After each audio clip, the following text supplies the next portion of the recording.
அனைவருக்கும் வணக்கம். இன்னைக்கு நம்ம பார்க்க போறது 10ஆம் வகுப்பு புத்தகத்தில் இடம்பெற்ற அக்கறை அப்படிங்கிற புதுக்கவிதை.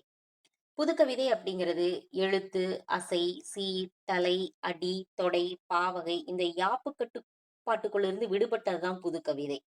இந்த கவிதையை படிக்கும்போது மக்களுக்கு புரியுது அப்படின்னா அது புதுக்கவிதை.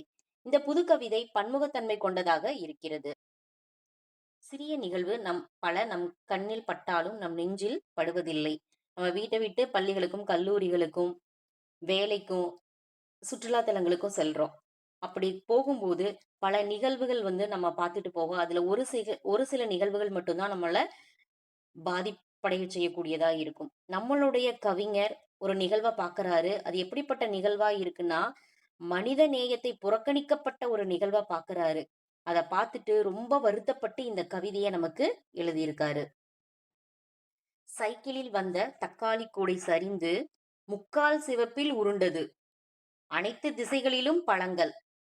தலைக்கு மேலே வேலை இருப்பதாய் கடந்தும் நடந்தும் அனைவரும் போயினர். பழங்களை விடவும் நசுங்கிப் போனது அடுத்த மனிதர்கள் மீதான அக்கறை.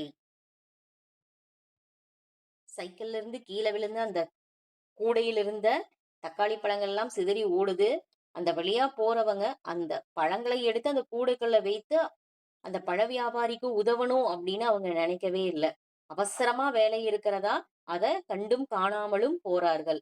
அப்போ இந்த இடத்துல மனிதநேயம் குறைஞ்சுகிட்டே வருது அப்படின்னு அவரு ரொம்ப வருத்தப்படுறாரு. நாமும் சாலையில போகும்போது விபத்துக்கள பார்த்திருப்போம். பல பேர் என்ன பண்றாங்க? அப்படியே கடந்து போறாங்க. அவசர வேலையா கடந்து போறாங்க. ஒரு சிலர் மட்டும் தான் என்ன நடந்தது அப்படின்னு போய் பார்த்து அவங்களுக்கு உதவி செய்யறாங்க. இப்ப இருக்கக்கூடிய இந்த அவசர காலகட்டத்துல மனிதநேயம் குறைஞ்சுகிட்டே வருது அப்படின்னு நமக்கு இந்த கவிதை மூலமாக நமக்கு பதிய வைக்கிறாரு. இந்த கவிதையை நமக்கு கொடுத்தது கல்யாண்ஜி. அவருடைய இயற்பெயர் சி கல்யாண சுந்தரம். வண்ணதாசன் அப்படிங்கிற பெயர்லயும் கவிதைகள், கட்டுரைகள் எழுதிட்டு வர்றாரு.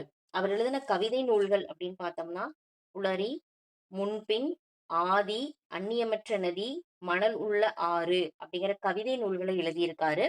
அவருடைய கட்டுரை தொகுப்பு என்னன்னு பார்த்தீங்கன்னா, அகமும் புறமும் அப்படிங்கிற கட்டுரை தொகுப்ப எழுதியிருக்காரு. அடுத்ததா அவர் எழுதின கடிதங்களை எல்லாம் தொகுத்து, சில இறகுகள், சில பறவைகள் அப்படிங்கிற கடிதங்களின் தொகுப்பு நமக்கு கொடுத்திருக்காங்க.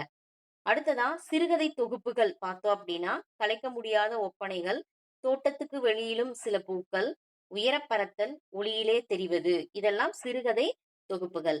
நமக்கு எப்படி வினா கேட்பாங்க அப்படின்னா, தோட்டத்துக்கு வெளியிலும் சில பூக்கள் அப்படின்னு குடுத்துட்டு, இது சிறுகதையா, கடிதமா, கவிதையா அப்படின்னு நமக்கு கேள்விகள் கேட்கறதுக்கு வாய்ப்புகள் அதிகம். அடுத்ததா ஒரு சிறு இசை என்னும் நூலுக்காக 2016ல சாகித்ய அகாதமி விருது வாங்கியிருக்காரு நம்மளுடைய கல்யாண்ஜி. நன்றி.